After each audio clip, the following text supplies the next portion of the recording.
On a vendu mettre le bagui boy donc il faut la salle à bout. Dans sûreté que na rose sur na berrer. Donc na ibi ozolo maman lo matin. On ngolo bon. On so geza que vous alaté. Mais il y avait avant light music, il y avait pendant light music, il y a maintenant après light music. Tout ça sur light music. Et là on a observé que après Villanova, c'est plus la musique. Mon toko longo qui tenait au isa clan, batu ba ko taraté, batu ba bima répété.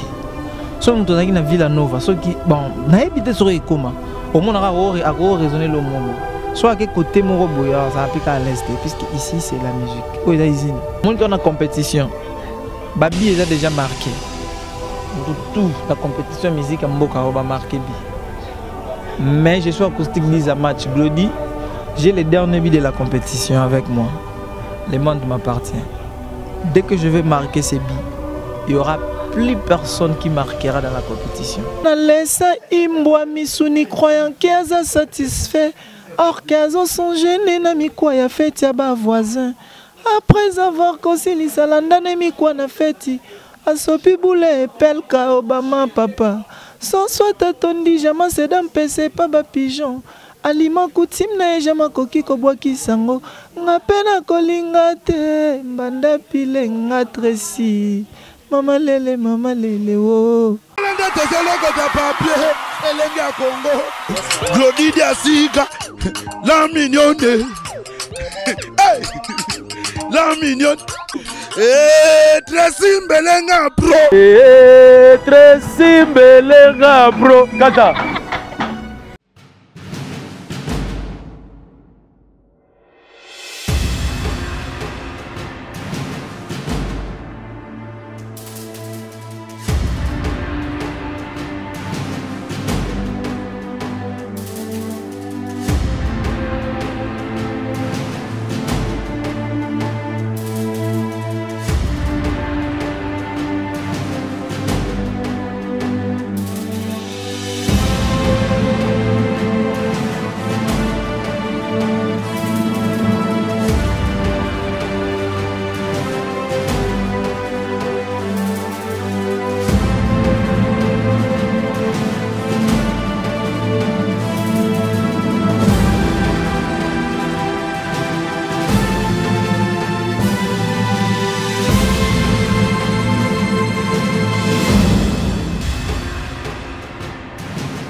Bienvenue et salut à vous tous qui nous suivez de partout sur le www.elengia Congo, le meilleur site avec Glody Diasika, la mignonne de la presse, la maman des Preston. Je dis un grand merci à la grande équipe technique d'Elengia Congo. Merci à Nicolas Sombé derrière la caméra. Merci à toi Tracy Mbelenga Pro, la même magique, le cerveau moteur. Je suis là avec un musicien de Villanova, 10 acoustique, caméraman, Fongola Radipso déjà. Bon, à peine 10 à match que je salue, 10.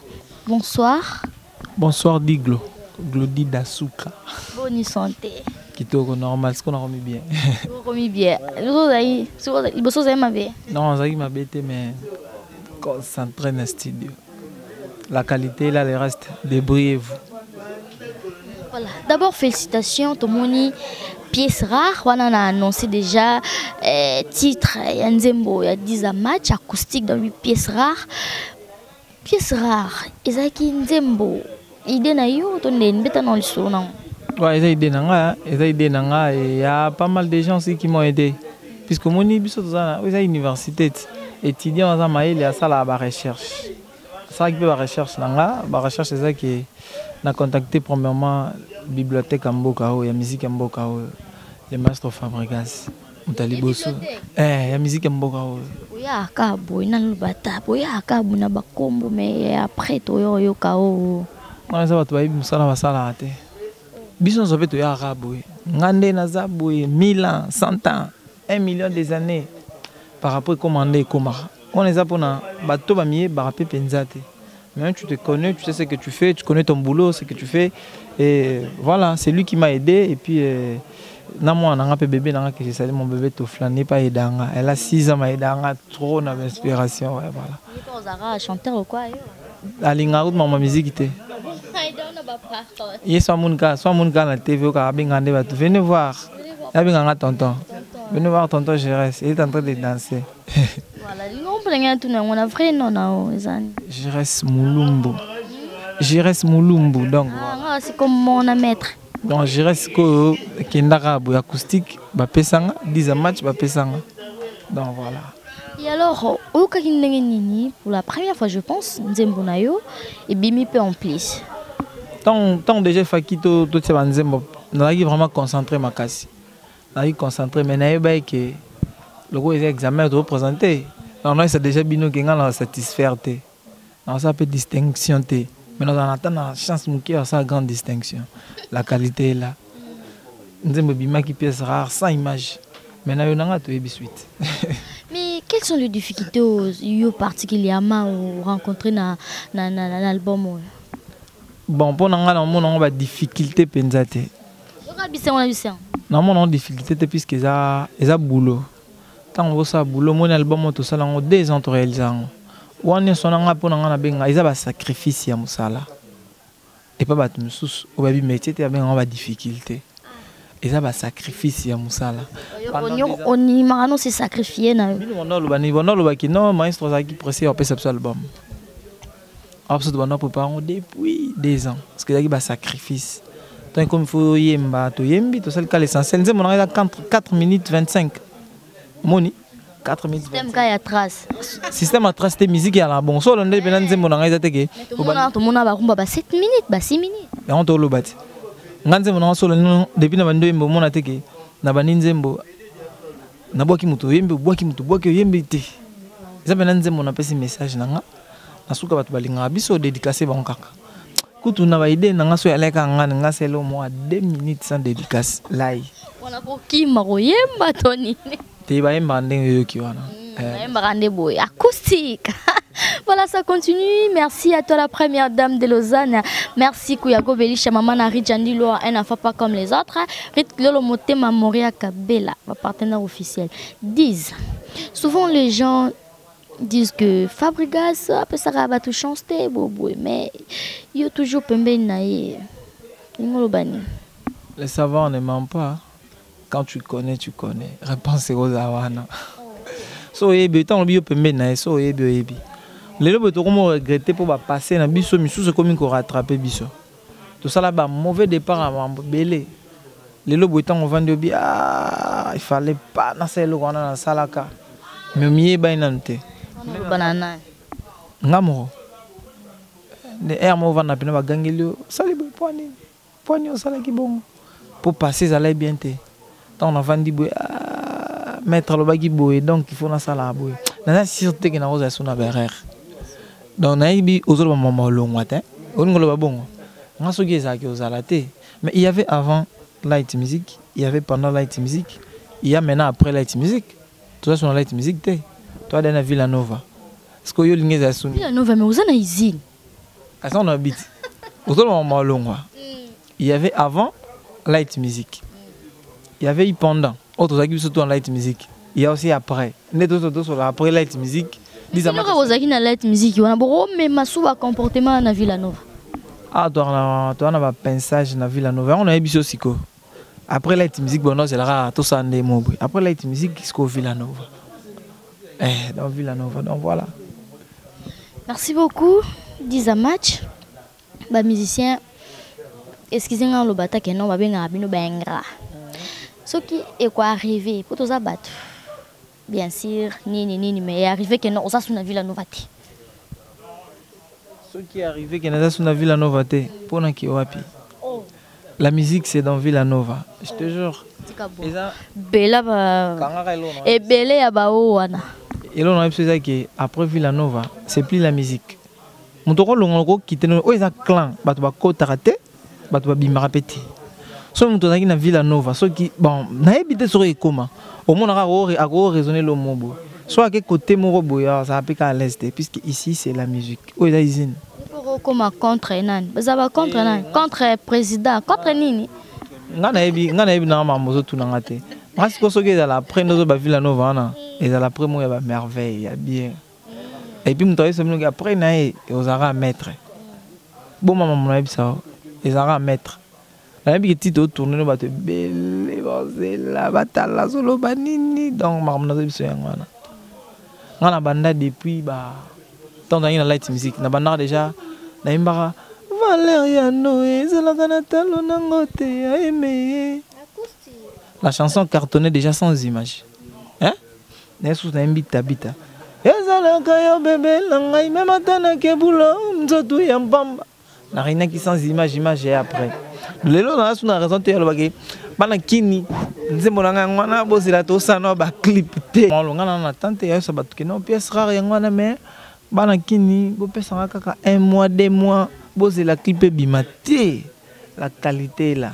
Clip ezala nanga pour accompagner nzembo mais so sali musala bien batu bayo kana kaka. Donc tout balinganga pièce rare ya ngwana nzembo mukuse 4 minutes 25 secondes car. Appela kolingate banda pilenga et ça non mon vocal. Imbo misuni croyant kaza satisfait. Oka mama nalobaka. Nalobaka bena. Na laissa imbo misuni croyant kaza satisfait.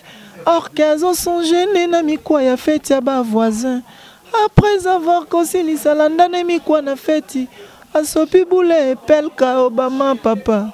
Sans soit attendu jamais c'est d'un PC pas ba pigeon. Aliment coutume na jama koki ko boaki sango ngapena kolinga te mbanda pile ngatresi mama lele wo bolingo ya boye bakazwe wapi na kozwe wapi mobali ya boye na kozwe wapi Tresi Mbelenga. Voilà, c'était pour le plaisir d'être Simbelenga Pro, la même magique. Je suis avec Diza acoustique. Donc il aime malé besco.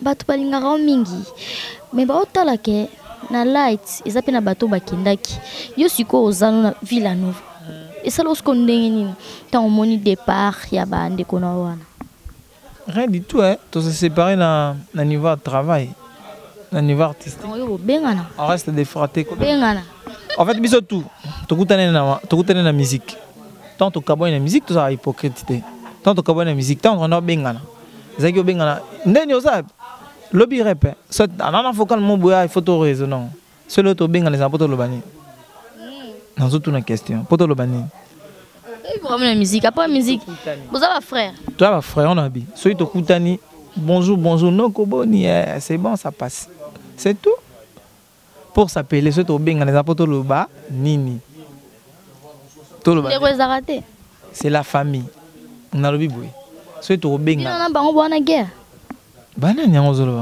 bato balongwa Villa light music zolo bande bongo ah non même pas on va faire la biso on va faire la biso tout bête ma la pièce rare ça bien. Voilà 10 pièces rares et ça on a une très belle chanson il y a acoustique 10 match pour consommer par tout le monde entier au cas vraiment ndenge pena bazo ko adorer ndenge pena ba ko kumisa mobali loka ba Tresi Mbelenga sali wana nga ekoma pembeni. Oh mais ça tout ngabi ozo senga nzamba okufa wala pona momi to pona cho ozo senga nzamba kufa ya rappel na ba problème oso ekomelio surtout na bolingo maka okufa asomenga farasi ngabi bana ko kama kamno yemba kolela ka nini ngamona zana répondre epo mobile no kufa abukani na oseka non isa ngalinga plus place na za nga inspiration na so na kimia na s'inspirater. Il faut place maman kele les gens basé belé on s'inspire facilement dans les nazaboué to beta masolo ya cursus, la pièce rare. Mais on a déjà inspiration, on a comme moi musique, on a remonté déjà l'album après, on a caminé dans ça. Peut-être l'album il y a vu la nouvelle on n'est pas plein ça déjà. Mbongo zwaki, mbongo. Mbongo ya? La pièce rare. Ah, Dasuka Glody Dasuka mbongo.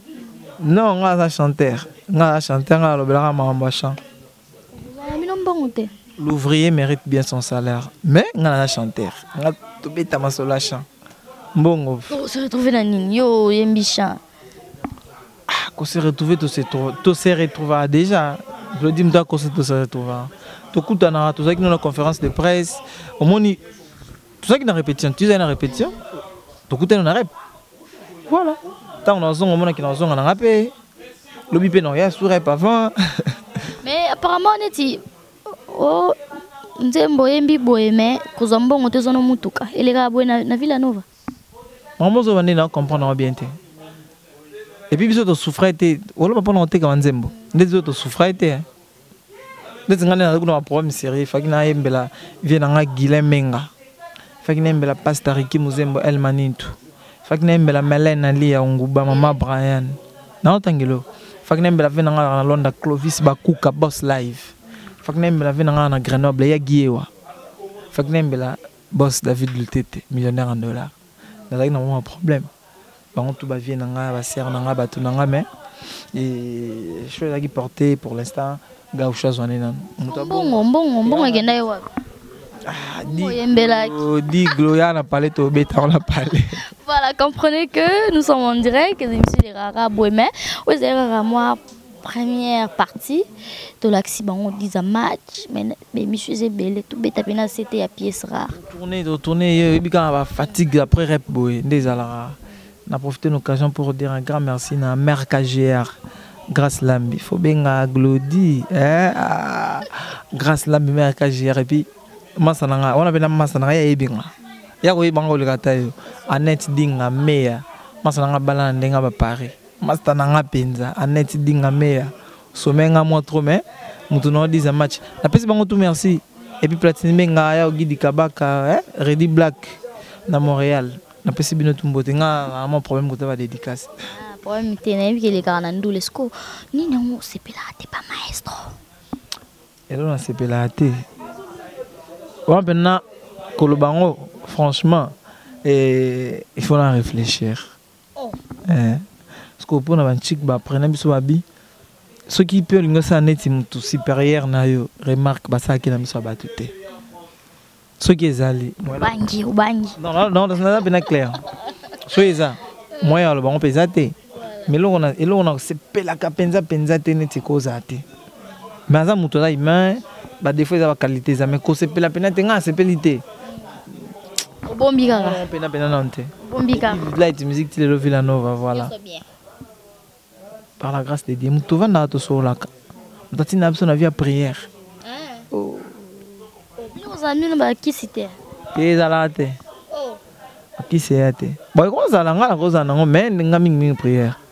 On n'est pas là. Voilà, merci. C'est rare de tout le monde sur la moto. Kasi pe sera faut y a na moto. Pour tout te bino ba musiciens zara bon, 5 qui mon boulot. Quand en France, non, et ça. Au moins qu'on a compétition. Babi est déjà marqué. Tout la compétition musique en Mboka va marquer. Mais je suis acoustique 10 à match Glody. J'ai les derniers billes de la compétition avec moi. Le monde m'appartient. Dès que je vais marquer ces billes, il n'y aura plus personne qui marquera dans la compétition. Compétition est 4 ans. Naïbi jour, heure, mois, période. Maintenant, au CAC. Lorsque je vais marquer ces billes, merci beaucoup, c'en est fini pour aujourd'hui. J'avais réussi acoustique à 10 match. Chanteur, musicien, Nakatia Villanova, il y a Fabrigas, les maestros. C'était un grand plaisir pour moi de vous présenter cette belle émission. Je la dédie à Papa Diasuka Kanda Jamari, mon papa chéri. Merci à toi, Joe Kazi, Motema Alsa Congo, Maman Godengoma. Bon, la pièce rare, Toko, Tchamo Estrani, ça l'a bien. Tout Balingara, Elengi, à Congo, le meilleur site. Merci à toi, Christine Belenga Pro, la même magique, les cerveau moteur. Merci à toi les papas de Preston. Joyeux anniversaire d'avance à mon bébé Preston. Yeso monika grâce lambi mère Kagère Monier, Juliana Kalouji Victoria. Et puis j'ai salé Deborah Debskapia. Na mutumoro na ngina bosana. Chez Lamboui, je vis où je vous aime beaucoup. Ginette Bayanga. Amina Makodissa. Tu as vu papa? Amina Makodissa. Voilà, merci beaucoup. Gina PMF. Ah, respect. Gina Batikayo. Villanova. Buana Makambwe. Ananzemo de qui ont. Gina Sanga Bepouani Gina. Jour férié. Engana love la kate blanchard. Jour férié na love exista kate kabanga. Basala kate provision ya moto melingaka. Amour etambolaka na système ya to du jour. Ozwi na love ozwi pete ola linza. Jour férié. Gina PMF. Engana love la kate Augustin Gucci. Jour férié na love exista kate Gina PMF. Basala kate provision ya moto melingaka. Amour etambolaka na système ya to du jour. Ozwi na love ozwi pete ola linzala on a PMF. Bravo, merci beaucoup. Nous sommes arrivés à la fin. Restez toujours branchés sur le www.elengia-congo. Ensemble, on a vu la nouvelle surprise tellement kitoko, tellement belle. Nous sommes là toujours pour vous servir. Et quant à moi, je vous dis déjà au revoir. D'ici là, portez-vous bien. Biso to betana ma solo bisa ngambong wana ochaki wapi. Glodidia Siga, la mignonne. Hey, la mignonne. Très simbelenga bro. Très simbelenga bro. Kata.